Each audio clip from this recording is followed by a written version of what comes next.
Okay, good afternoon, everyone. Good afternoon. Oh, it's a better afternoon than that. Good afternoon. Good afternoon. All right. It's a pleasure to be in Old Westbury today, back at Old Westbury today, walking through the preparation for a mass vaccination site. It's amazing how different this world is. There was nothing called a mass vaccination site several months ago. We have a whole new language. You walk through this facility now and you look at the way it's set up, it looks like something you would see after a science fiction movie, but it is the reality that we're living. I want to thank Timothy Sams very much, the new president, for all his help today. Reverend Calvin Butts was here for many years. He leaves big shoes, but we're sure President Sams is going to step up, and I want to thank him for his hospitality. We have our great Health Commissioner, Dr. Howard Zucker, you'll hear from in a moment. We have Tracy Edwards, who's the president of the Long Island NAACP. We have Bishop Lionel Harvey, Bishop of the First Baptist Cathedral of Westbury. We have Christian Jarnigan, who's the president and CEO of Discover Long Island, which does great work here on Long Island. Michael Dowling, CEO of Northwell Health. Northwell has just been phenomenal, not just on Long Island. Let's give Northwell a round of applause, what they've done. And we have more to do. And we have John Dorso, who is the epitome of a labor leader and a progressive labor leader. Let's give him a round of applause. We have to get serious today. We have three major tasks that this state must complete simultaneously. First is the vaccination. The vaccine is the weapon that wins the war. Great, it's developed. But you have to get it, and then you have to get it in people's arms.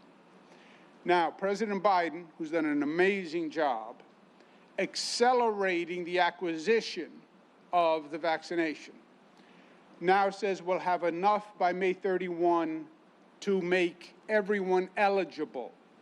That doesn't mean we'll have enough to vaccinate everyone by May 31, but we'll have enough to make everyone eligible.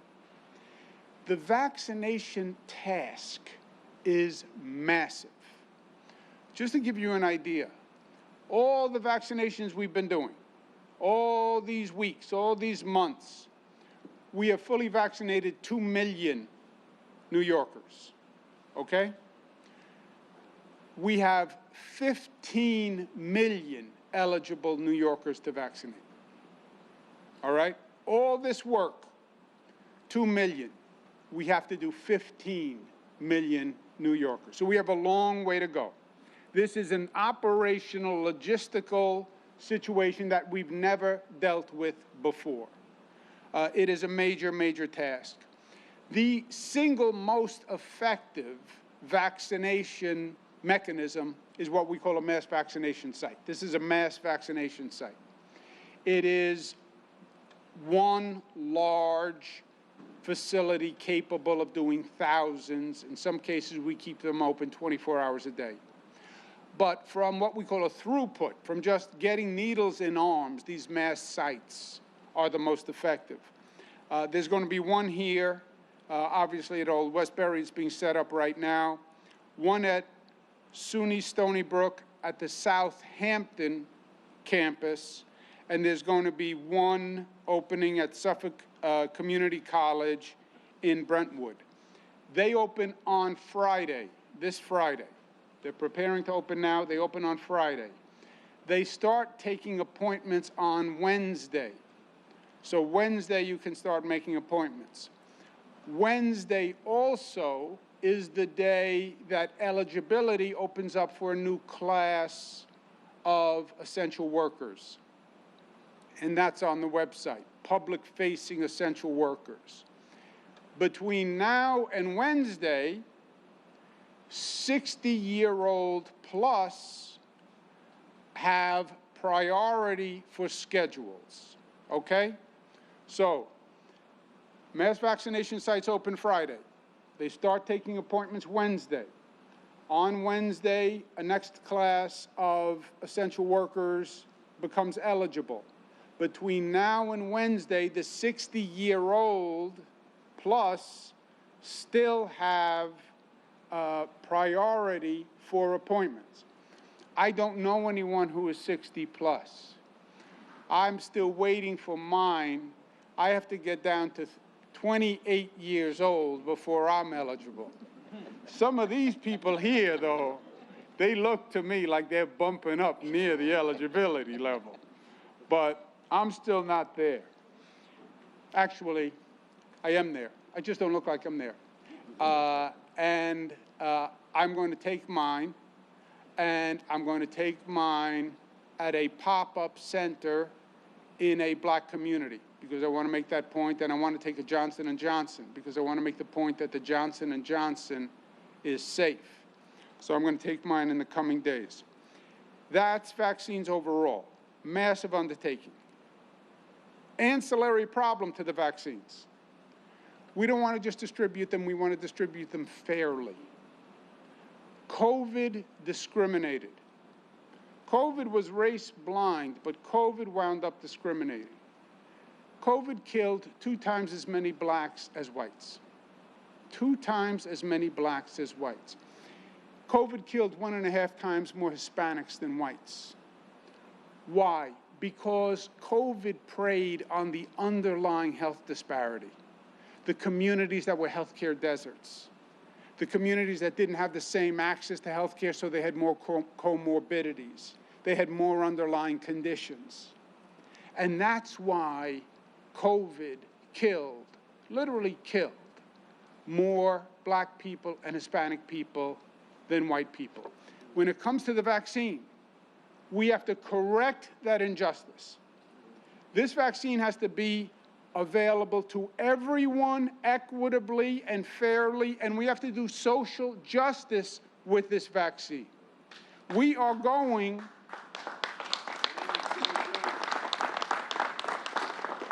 to make this vaccine available in the communities that have been hardest hit.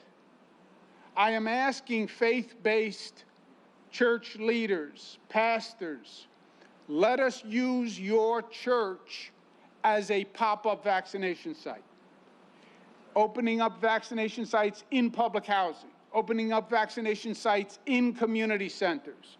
We will bring the vaccine to those communities hardest hit. We've done over 120 pop-up sites already. I want to get my vaccine in a church predominantly for the black community to make the point. But we need the black community and the Hispanic community to come forward and have confidence in this vaccine. You want to hear a frightening number? On Long Island, about 11% of the population is black. Only 5% has taken the vaccine. Half the eligible population. Hispanic community, about 14% of the population, about 17% of the population, only 8%.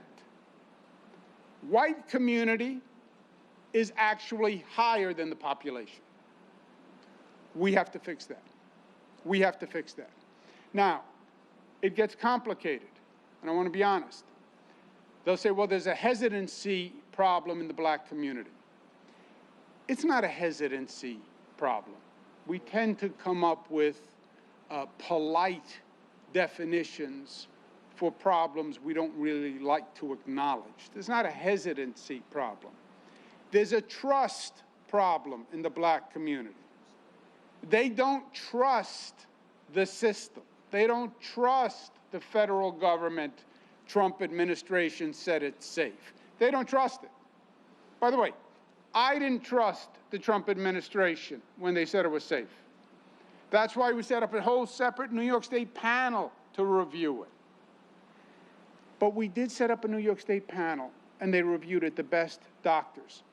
We have done over 5 million doses. Nobody's experimenting on anyone. The leading black medical professionals in the United States of America say take the vaccine. I had my mother take the vaccine. I'll have my daughters take the vaccine. I'm going to take the vaccine. Please listen to the leadership of the black community and the Hispanic community. Listen to the pastors who are here. Listen to Bishop Harvey. They would not recommend the vaccine if it was not safe. And there's a risk to taking a vaccine. No. There's a risk to not taking the vaccine.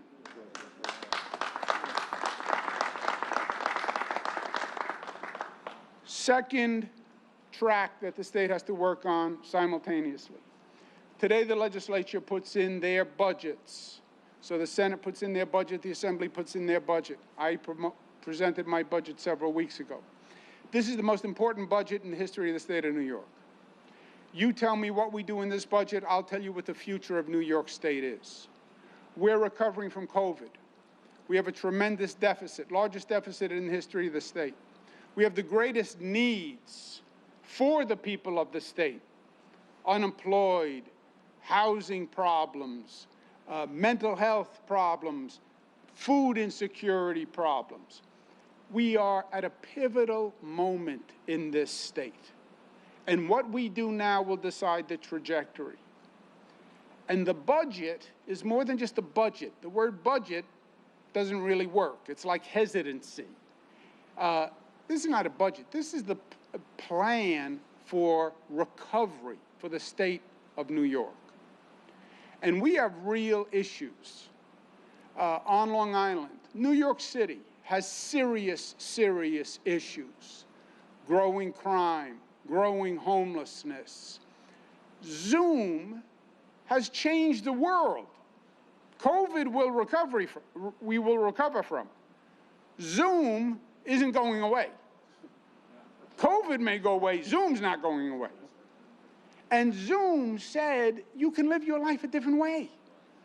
You don't have to get in the car and commute. You don't have to get on the train and commute. You can just do it by Zoom.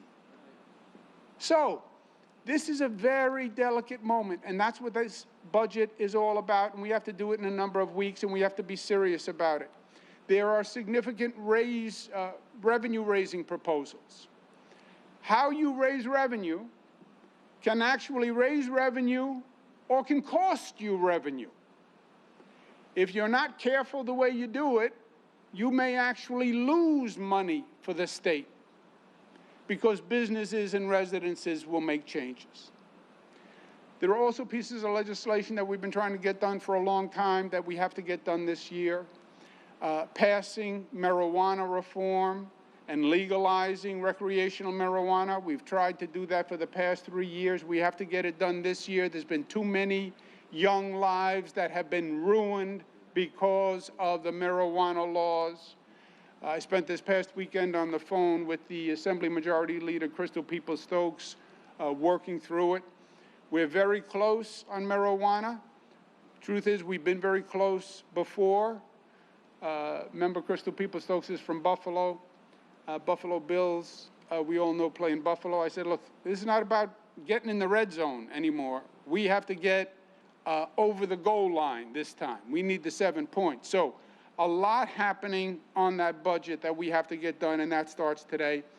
And thirdly, we have to reopen the economy. We have to get back to work. We have to get people earning checks. We have to get businesses moving. People need to return to normalcy. They need the mental stability of normalcy. Kids have to get back into classrooms. We have to reopen.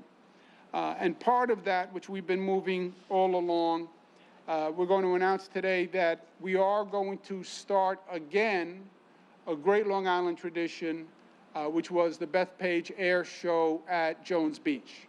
And that is going to happen this year.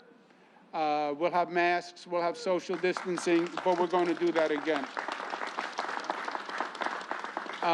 Last point, and I'm sorry for going on so long. On the way here today, I went through a lot of places, a lot of memories. We had Superstorm Sandy on Long Island, and we spent months with Superstorm Sandy. I mean, it devastated life. Businesses, homes, jobs, people. And in the midst of it, it seemed like we were doomed. I tell you, it just seemed like we would never be able to build back. And it was a dark, dark period for people. And there were a lot of tears. And there was a lot of despair. But we said, you know what? We can build back from this. And as a matter of fact, we're not going to build back, we're going to build back better. We said that during Hurricane Sandy. That was our expression. Build back better. We're going to learn from it. Sometimes God comes and he knocks you on your rear end for one reason or another. Or life comes and knocks you on your rear end for one reason or another. Circumstances happen. Things happen. People get sick. Accidents happen. The question is what you do when you get knocked on your rear end. And New Yorkers get up. And they get up stronger. And they learn the lesson. And they rebuild back better. And that's what we did after Superstorm Sandy. And that's what we're going to do after COVID. This is not the last time we're going to see a pandemic. It will happen again.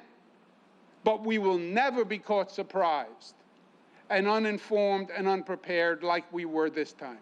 And the silver lining in this storm, you saw people come together and form real community and real resilience. And you saw love, and you saw voluntarism. And you're going to see people volunteering to work in this mass vaccination site, putting their health at risk because they love their neighbors.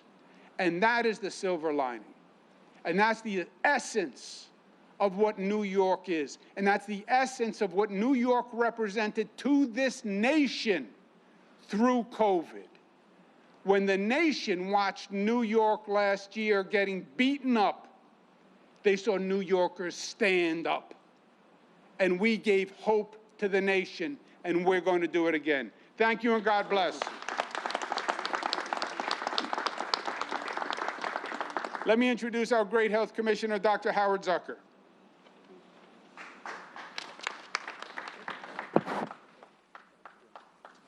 Thank you, Governor Cuomo. It's a pleasure to be here with you here at SUNY Old Westbury. Today's announcement is wonderful news that puts us another step closer to ending this awful pandemic. The science is clear that getting the vaccine, wearing a mask, and keeping a safe distance from others, the devastation of the last year will finally stop. Long Island has done a great job on the vaccination front.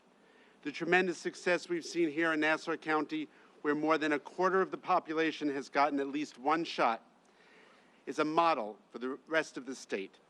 That's due in part to the mass vaccination site at Jones Beach, our pop-up locations throughout the island, and the advocacy of our equity task force and our community partners. With this site opening at SUNY Old Westbury, we will be able to get more vaccines into arms as soon as possible. But there is still a long road ahead. We cannot rest on our laurels or let our guard down. This virus continues to adapt, and we are now in a race between the vaccines and variants. So the sooner we get a majority of New Yorkers fully vaccinated, The sooner we head off more strains of this virus that become easier to contract and are deadlier, or could be deadlier. So please, come get your shot here at SUNY Old Westbury or Jones Beach or the closest vaccination site that you can find. Take whichever shot is offered. They will all work. This is how we stop COVID in its tracks, we get our lives back to normal, and we create a stronger New York that Governor Cuomo has proposed. I'd like to now introduce Kristen Jernigan, who's the President and CEO of Discover Long Island. Thank you very much.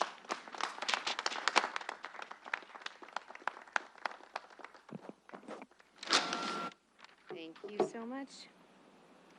Thank you so much, and thank you, Governor Cuomo, truly for your leadership throughout this entire year's crisis. It has been devastating to the tourism industry throughout the country. Long Island is no different. Tourism is the hardest hit industry related to COVID. On Long Island, that means about 100,000 tourism jobs. We've lost more than 30,000 of those jobs.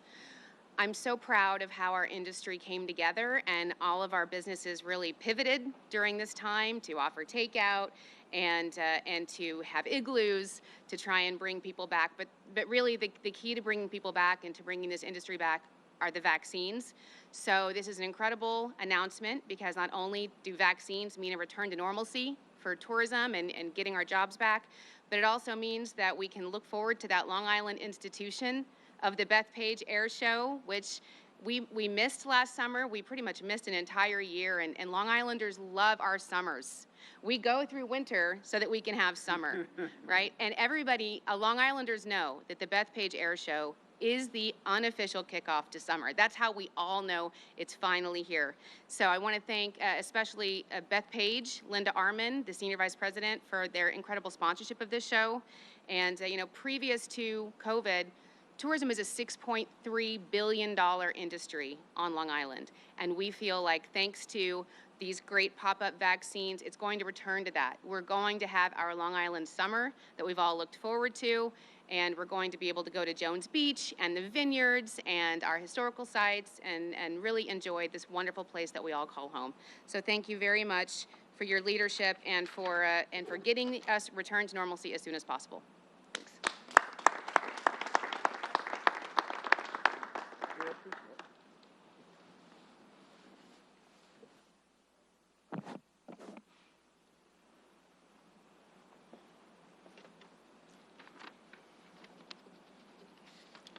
First of all, I'd like to thank the governor for his stellar leadership during this time of crisis. He has done a yeoman's job, and we appreciate it so much. I want to recognize some of our trusted stakeholders who are here with us and some of our clergy who have assembled in this place. First of all, Dr. Deborah Salas-Lopez, the Senior Vice President of Community and Population Health at Northwell. Bishop Isaac R. Melton, Pastor Cedric Easley, Pastor Sonny Phillip, Pastor Tristan Sally, Elder Mark Moses, Pastor Omar Jolly, Garish Patel, Habib Ahmed, the Islamic Center of Long Island, Brent Hill, the Executive Director of the Five Towns Community Center, Barbara Powell, the President of the Hempstead NAACP, Doug Mayers, the President of the Freeport NAACP, and Pearl Jacobs, the President of the Nostrand Garden Civic Association, and then my friend Tracy Edwards, who is over here. I'm extremely pleased to be here. I'm ecstatic at this point. It has been an arduous and a long and a trying year. But the reality is we can feel a new season that is coming, a dawning of a brand new day. And the new season that is ahead of us, if we do the things that are right, is going to be a blessing to so many. I'm not talking about the spring, because that is going to come no matter what. I'm talking about the season when we're safe from this dreaded COVID-19 virus, and we can enjoy life the way it was intended to be and how it should be each and every day as we conquer this virus. To reach that season, we must do two things. We got to keep being safe from COVID, and we've got to get vaccinated. It is imperative that we get the vaccine in our arms. The governor had said that it was a trust issue. And I have a saying that I teach, that trust is only extended to the limit of truth. And that's why we have these trusted stakeholders that are behind us, because they're not going to tell you something that is going to hurt you. They're going to tell you something that is going to help. And it's important in our black and brown communities that we get vaccinated. My mother has gotten vaccinated. My father has gotten vaccinated. I have received the vaccination. And so many of us in our churches have done it. This is an important time for faith leaders and for community leaders and for every single person in our community to really take on the mantle of becoming leaders. Our community was hit hard. It was devastated. I stood in front of so many caskets during this season. And it is through the vaccine that we can best protect ourselves and each other. We know what the Bible says in Philippians 4:13, that I can do all things through Christ who gives me strength. Christ will strengthen me through this life-saving vaccine.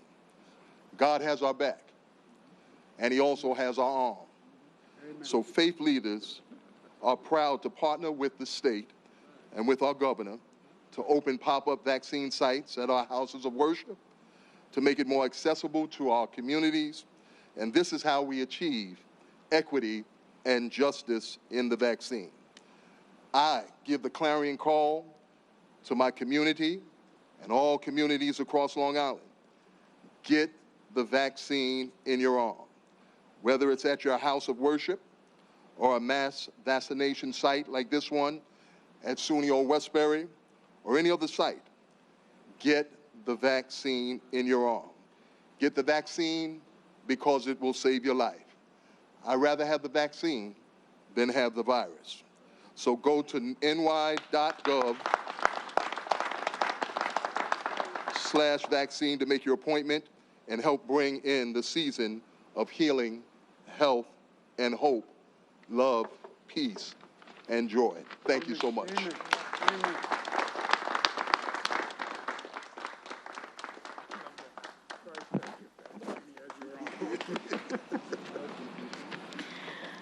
Well, thank you very much. It is an honor to be here. It is a cold spring day. I am surrounded by clergy, and our governor is on Long Island. Oh, yeah. It's a wonderful, wonderful day. Wonderful day. You know, Governor, I want to thank you for your leadership. I want to look at you. I want to thank you for your leadership and for your resolve to this issue. We need you to continue going with this vaccine. That's right, that's right. We need you to keep going with this vaccine. You know, COVID has devastated this state. Long Island continues to be one of the hardest hit regions, especially for our black and brown New Yorkers. We must take the vaccine. Now, I'm going to tell you a personal story, off script. So today, right after this, I am going to have an infusion.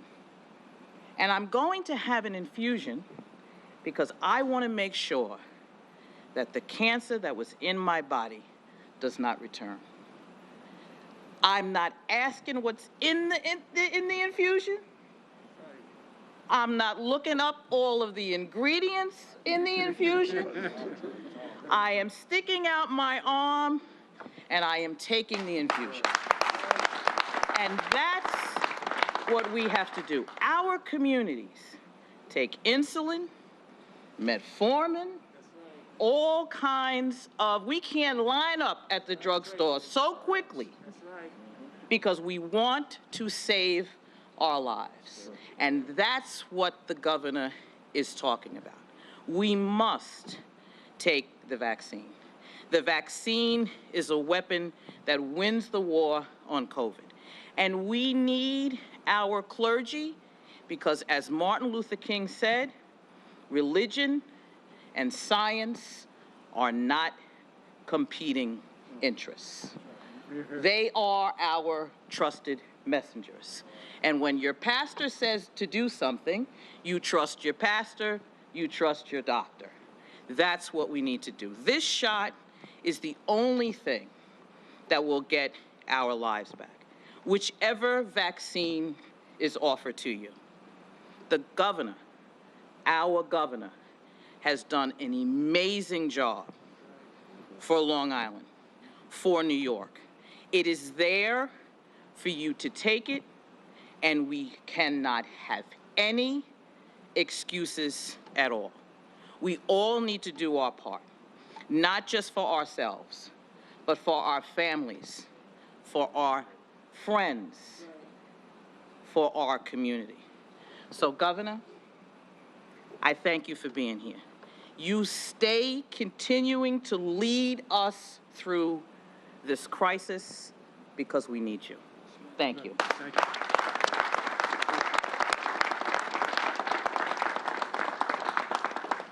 Well, everything has been said, and it's been said better than I said it. Tracy Edwards, let's give her a round of applause. Bishop Harvey, Kristen Jernigan, Dr. Howard Zucker, who's done a great job all across the state. Let's give him a round of applause. Get the vaccine. God bless you. Thank you.